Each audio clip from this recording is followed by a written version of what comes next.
Hey guys, welcome back to my lecture series. So कैसे हो आप सब? I hope you all are doing fantastic. ठीक है, तो प्रीवियस वीडियो में हमने क्या किया था, JNK पंचायती राज एक्ट को कंप्लीट किया था वन शॉट वीडियो में। ठीक है, तो अभी तक किसी ने वो वीडियो नहीं देखी है तो पहले उससे रिक्वेस्ट की जाती है उनसे कि वो पहले इस वीडियो को देख ले और उसके बाद इस वीडियो के साथ कंटिन्यू करें ताकि आपको पूरा कॉन्सेप्ट समझ आ जाए। So let's move forward. Here is this small motivational quote for you, that is dream big, stay positive, work hard and enjoy the journey. Okay?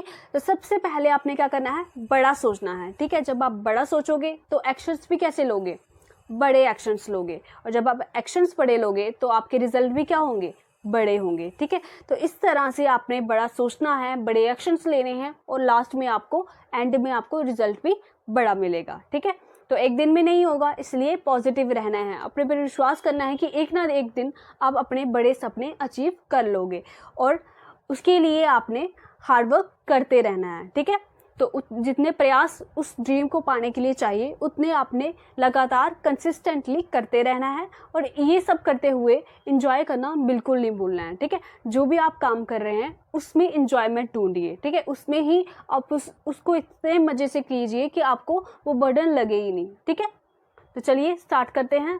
Next, recording the minutes of the meeting. ठीक है guys, previous lecture में थोड़ी सी confusion हो गई थी, तो let me clear this.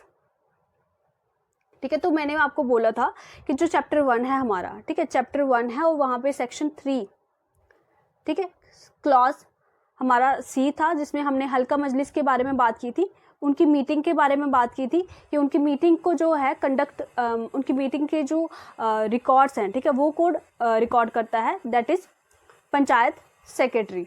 ठीक है, that is village level worker. ठीक है, तो ये क्या करती है, मिनट्स रिकॉर्ड करती है। मैंने आपको बताया था ये सिर्फ टाइम ही रिकॉर्ड नहीं करते हैं, जो पंचायत सेक्रेटरी है सिर्फ टाइम ही रिकॉर्ड नहीं करती है, ये डेट और टाइम भी करती है, नेम ऑफ द पार्टिसिपेंट भी करते हैं जो उस मीटिंग में पार्टिसिपेट कर रहे हैं, पर्पस ऑफ द मीटिंग भी करते हैं, प्लेस ऑफ द मीटिंग भी करते हैं, और नेक्स्ट मीटिंग की डेट कौन सी होगी, प्लेस कौन सी होगी, ये भी पंचायत सेक्रेटरी के द्वारा क्या होता है, रिकॉर्ड किया जाता है। ठीक है, सिर्फ मिनट्स ही नहीं रिकॉर्ड किए जाते, टाइम ही रिकॉर्ड नहीं किया जाता, ये सब चीज़ें एक पंचायत सेक्रेटरी को रिकॉर्ड करनी पड़ती है। ठीक है, तो आई होप आपका ये कन्फ्यूज़न दूर हुआ होगा। सो नेक्स्ट यहाँ पे एक पॉइंट आता है। ठीक है, एक स्टूडेंट ने डाउट पूछा था कि मैम अभी जो चैप्टर 1A, ठीक है, चैप्टर फर्स्ट में एक्चुअली अमेंडमेंट हुई थी। ठीक है, अमेंडमेंट 2018 में हुई थी और उसमें वार्ड मजलिस और हल्का मजलिस को क्या किया गया था, ऐड किया गया था। ठीक है, तो एज सच मैंने कहीं पे देखा नहीं, जब मैंने नेट पे सर्च किया तो 15 चैप्टर्स कहीं पे भी नहीं आ रहा है। ठीक है, 14 ही चैप्टर्स दिखा रहे हैं, तो एज सच यही करेक्ट है। मगर अगर आपके ऑप्शंस में 14 नहीं आता है, 15 आता है, तो आप इसको भी करेक्ट कर सकते हो। ठीक है, और अगर आपके पास ऑथेंटिक सोर्स है जहाँ से आपने ये पढ़ा है, अगर वो इस वीडियो को देख रहे हैं जिन्होंने कमेंट किया था, तो प्लीज़ आप मुझे कमेंट के साथ वो सोर्स भी बताइए जिससे मैं वहाँ से वेरीफाई कर पाऊँ और अपने लर्नर्स को सही इन्फॉर्मेशन दे पाऊँ। मगर जब तक कि वो वेरीफाई नहीं होती, आप याद रखेंगे 14 चैप्टर्स हैं। ठीक है, ये अमेंडमेंट हुई थी मगर ऐसे कहीं पे ये दिया नहीं हुआ है। ठीक है, तो आप प्लीज़ मुझे बताइएगा कि कहाँ पे आपने ये पढ़ा है, तो मैं भी उसको रेक्टिफाई कर लूँगी। तो नेक्स्ट पॉइंट यहाँ पे एक और पॉइंट आता है कि जो जम्मू कश्मीर पंचायती राज एक्ट 1989 है उसको गवर्नर का असेंट कब मिला था। So, JNK Panchayati Raj act 1989 receive the assent of governor on 11th of July 1989 को। ठीक है, याद रखेंगे, वन लाइनर में पूछा जा सकता है आपके एग्जाम में। अभी हम आराम से अमेंडमेंट को पढ़ते हैं। ठीक है, तो किस तरह से ये चीज़ें हुई इसको समझने की कोशिश करते हैं। देखिए गाइस, मैंने आपको पढ़ाया था चैप्टर 11 में सेक्शन 45 में।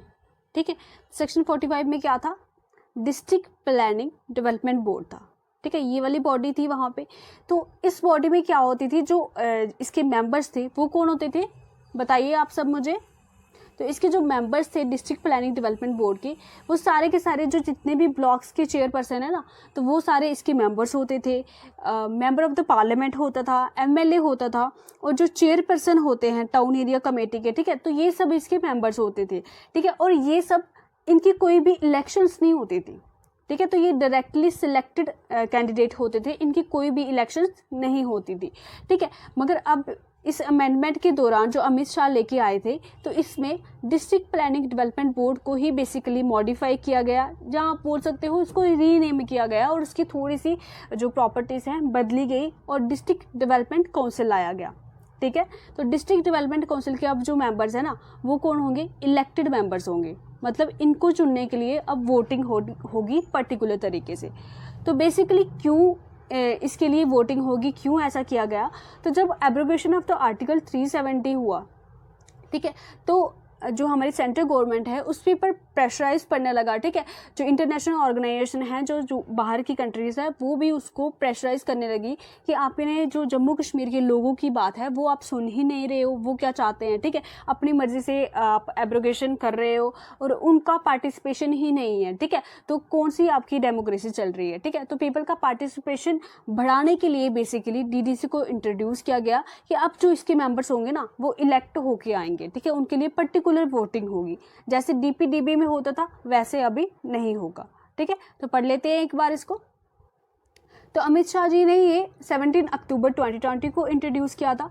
कई जगह पे आपको 16 अक्टूबर भी दिख सकता है, ठीक है। तो अकॉर्डिंग टू द ऑप्शन आप मार्क करके आएंगे, ठीक है, इसमें कंफ्यूज मत होइएगा। नेक्स्ट हम चलते हैं यहाँ पे, ठीक है। वही बात मैंने आपको की कि इसने एक न्यू टाइप क्रिएट किया, या आप बोल सकते हो कि DPDB का ही नेम चेंज करके DDC को इंट्रोड्यूस किया गया, ओके। सो इसके मेंबर्स, इनमें दोनों में डिफरेंस क्या था? इसके मेंबर्स इलेक्टेड होंगे, अनलाइक DPDB जहाँ पे मेंबर्स क्या थे? सिलेक्टेड थे। आई होप यहाँ तक आपको समझ आया होगा। अब हम बात करते हैं कि हमारे जम्मू कश्मीर में कितने डिस्ट्रिक्ट्स हैं, ठीक है। 20 डिस्ट्रिक्ट्स हैं, सबको पता है, ठीक है। अब जो हमारा DDC बना है ना, तो हर एक डिस्ट्रिक्ट में क्या होगा? एक DDC होगा। और हर एक DDC में कितने मेंबर होंगे, ठीक है। हर डिस्ट्रिक्ट में क्या होगा? एक DDC होगा। और हर एक DDC में कितने मेंबर्स होंगे? 14 मेंबर्स होंगे हर एक DDC में, ठीक है। तो टोटल कितनी डिस्ट्रिक्ट हैं? 20 डिस्ट्रिक्ट हैं। 20 को मल्टीप्लाई करेंगे 14 से, तो कितना आएगा हमारे पास total members? 280 members total members आ जाएंगे हमारे, ओके।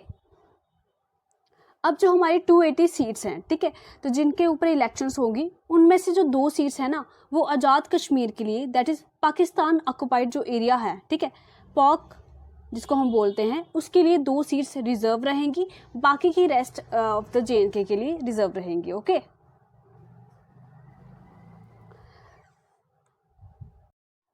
सो DDC की टर्म कितनी होगी, ठीक है। सो डिस्ट्रिक्ट डेवलपमेंट काउंसिल जो नया टायर कंस्टिट्यूट हुआ है, उसकी टर्म भी सेम रहेगी as block development council and halqa panchayat, okay. So term 5 year रहेगी और मीटिंग इनकी 4 टाइम्स होगी, वंस इन ए क्वार्टर, ठीक है। क्वार्टर मीन्स 3 मंथ, ठीक है, 3 मंथ में एक बारी होगी। और टोटल कितने क्वार्टर होते हैं एक साल में? 4 क्वार्टर होते हैं, तो 4 टाइम्स इन ए ईयर इनकी मीटिंग रहेगी, ओके। सो रिजर्वेशन जो SC और ST के लिए, जैसे मैंने आपको बताया था, वो सिमिलर वे में रहेगी, वीमेन के लिए भी रहेगी। और फर्स्ट टाइम DDC की जो इलेक्शंस हुई थी वो कब हुई थी?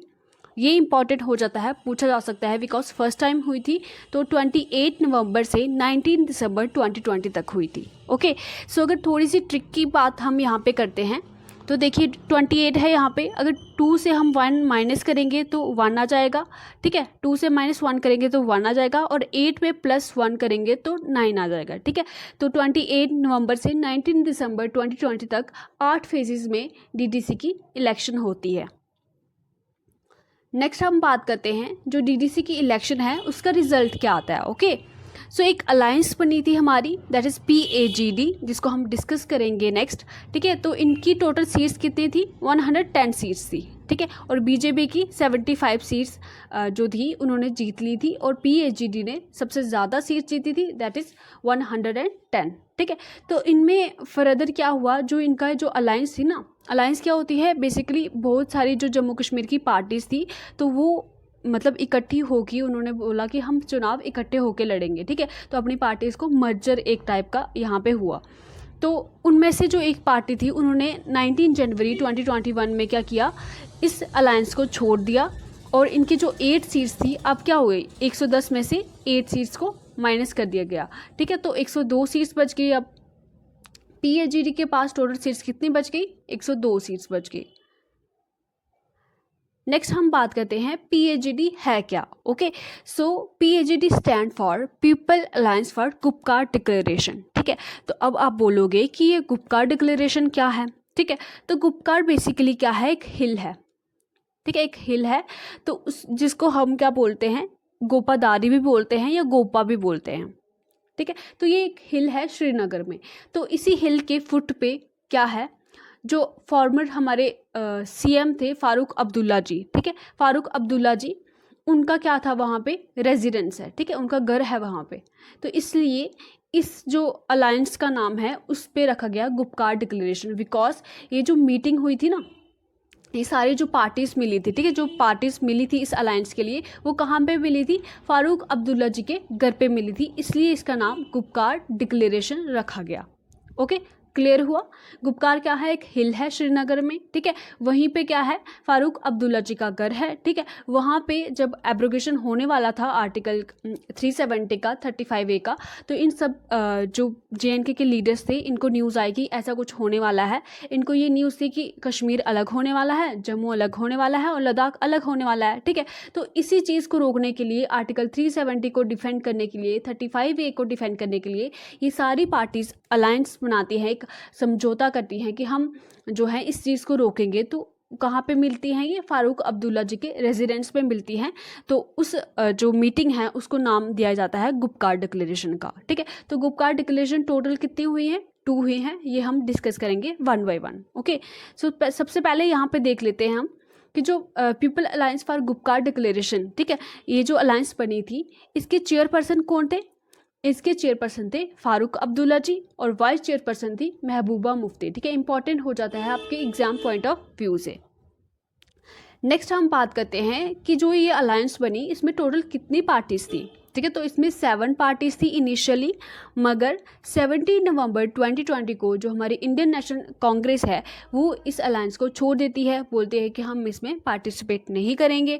उसके बाद जो मैंने आपको पहले बताया कि Jammu Kashmir people conference party, ठीक है, इनके आपस में मतभेद होने की वजह से ये 19 जनवरी को छोड़ देती है ये अलायंस को। तो टोटल कितनी बची पीछे, 5 बच गई। अब नेक्स्ट हम बात करते हैं गुपकार डिक्लेरेशन की। मैंने आपको बोला कि 2 गुपकार डिक्लेरेशन हुई थी। ठीक है, तो फर्स्ट डिक्लेरेशन कब हुई थी, 4 अगस्त 2019 को। ठीक है, अगर आपको पता होगा कि 5 अगस्त को क्या हुआ था। ठीक है, तो 5 अगस्त को जो जम्मू कश्मीर रीऑर्गेनाइजेशन एक्ट है वो राज्यसभा में इंट्रोड्यूस हो गया था। तो उसके पहले दिन ये सारे लीडर्स मिले कि ऐसा कुछ होने वाला है, तो क्यों ना इसको रोका जाए, या हम खुद में एक समझौता कर लेते हैं और किसी तरह से जो हमारा स्पेशल स्टेटस है, जो भी चीज़ें हैं, उसको रोक पाएँ। ठीक है, तो JNK के लीडर्स क्या करते हैं, मिलते हैं गुपकार रेजिडेंस में। ठीक है, जो कि फारूक अब्दुल्ला जी का है। और क्यों मिलते हैं मैं आपको बता चुकी हूँ, defend article 370, 35A and special status जो जम्मू कश्मीर का था उसको बचाने के लिए सारे लीडर्स मिलते हैं। ठीक है, उसके बाद क्या होता है, 5 अगस्त को इनका शक सही था, तो 5 अगस्त को अमित शाह जी राज्यसभा में JNK रीऑर्गेनाइजेशन बिल को क्या करते हैं, लेके आते हैं, और 6 अगस्त को लोकसभा में लेके आते हैं। ठीक है, तो एग्जाम पॉइंट ऑफ व्यू से बहुत इंपॉर्टेंट है गाइस, ये आपके एग्जाम में एज सच क्वेश्चन बने भी हुए हैं कि राज्यसभा में कन्फ्यूजन हो जाती है कि पहले लोकसभा में इंट्रोड्यूस हुआ था बिल या राज्यसभा में इंट्रोड्यूस हुआ था। ठीक है, आपको याद रखना है कि पहले राज्यसभा में इंट्रोड्यूस हुआ था 5 अगस्त को। ठीक है, गुपकार डिक्लेरेशन कब हुई, 4 अगस्त को। राज्यसभा में बिल इंट्रोड्यूस हुआ 5 अगस्त को। 6 अगस्त को लोकसभा में इंट्रोड्यूस हुआ। ठीक है, ये आपके सारे आपके एग्जाम के क्वेश्चन हैं, आपको याद रखने हैं सच। और 9 अगस्त को प्रेसिडेंट का असेंट मिल जाता है रीऑर्गेनाइजेशन एक्ट को, और 31 अक्टूबर को हमारा JNK और लद्दाख जो है वो अलग अलग हो जाते हैं और एक सेपरेट UT बन जाते हैं। ठीक है, ये सारी डेट्स इंपॉर्टेंट है, ये आपको याद रखनी है। अब बात करते हैं जो सेकंड गुपकार डिक्लेरेशन होता है। ठीक है, अब उसके बाद ये 22 अगस्त 2020 को मिलते हैं। ठीक है, अटेंडेड बाय 7 पॉलिटिकल पार्टीज, मगर उसमें से लास्ट में कितनी बची, 5 बची, ये मैं आपको बता चुकी हूँ। ठीक है, मेन पर्पस क्या था ये मैं बता चुकी हूँ। गुपकार डिक्लेरेशन का मेन पर्पस था कि प्रोटेक्ट करना है, डिफेंड करना है आइडेंटिटी को, ऑटोनॉमी को, और जो स्पेशल स्टेटस है जम्मू कश्मीर का उसको डिफेंड करना है, उसको प्रोटेक्ट करना है। ठीक है, तो रिस्टोर करना है आर्टिकल 370, 35A। ठीक है, तो अब ये रिस्टोर करने की बात कर रहे थे कि इसको हम दोबारा से लाएंगे। ठीक है, तो बड़े सारे इन्होंने प्रोटेस्ट वगैरह भी कराए, ठीक है। तो उसके बाद जो भी सिचुएशन हुई वो आपको पता ही है, ठीक है। तो इसका जो सिंबल था ना, ये मैं लिखना भूल गई हूँ, ये आप ऐड ऑन कर लीजिएगा या याद रखिएगा। जो इस सिंबल था जो इस people alliance for Gupkar declaration का, तो इसका सिंबल जो था वो JNK का जो फ्लैग था ना, वही इसका सिंबल था, ठीक है। याद रखेंगे सभी। पहले जम्मू कश्मीर का अपना एक फ्लैग हुआ करता था ना, अभी नहीं है। तो अभी बात करते हैं, ठीक है। हमने अभी DDC के मेंबर्स को इलेक्ट किया है, ठीक है। टोटल 14 मेंबर्स थे, ठीक है। टोटल जितनी भी सीट्स थी उस पर इलेक्शन हो गई है, उनके मेंबर्स को इलेक्ट कर लिया गया है पर्टिकुलर वोटिंग से, ठीक है। अभी बात आती है कि जो DDC का चेयरपर्सन बनेगा वो कौन बनेगा और किस तरह से बनेगा। तो उसके लिए भी इलेक्शंस हुई। 6 फ़रवरी से 20 फ़रवरी तक DDC के चेयरपर्सन के लिए इलेक्शंस चली, और उसमें से देखिए मैंने आपको बताया कि एक DDC में कितने मेंबर्स हैं, 14 मेंबर्स हैं। उसमें से 8 को वोट करना ही होगा एक पर्सन को चेयरमैन बनने के लिए। फॉर एग्जांपल एक पर्सन को अगर चेयरमैन बनना है तो उन 14 मेंबर्स में से 8 लोगों को उसके हित में या उसके जो फेवर में वोट डालना ही पड़ेगा, तभी वो पर्सन चेयरमैन बन सकता था। और अगर नहीं 8 मेंबर से कम हुए तो वो चेयरपर्सन नहीं बन सकता था, ओके। सो जो क्वारम था मीटिंग के लिए, मैंने आपको बोला था कि क्वारम, अगर आपने मेरी प्रीवियस वीडियो देखी होंगी तो आपको पता होगा कि क्वारम का क्या मीनिंग होता है, ठीक है। सो क्वारम क्या होता है कि टोटल नंबर ऑफ पीपल, ठीक है, जो total minimum number of people जो मेंबर चाहिए होते हैं एक पर्टिकुलर डिसीजन लेने के लिए, ऑफिशियल डिसीजन लेने के लिए, तो वो कितने हैं, 10 मेंबर्स है, ठीक है। क्वारम यहाँ पे कितना आएगा, 10 मेंबर्स आएगा, ये आप याद रखिएगा।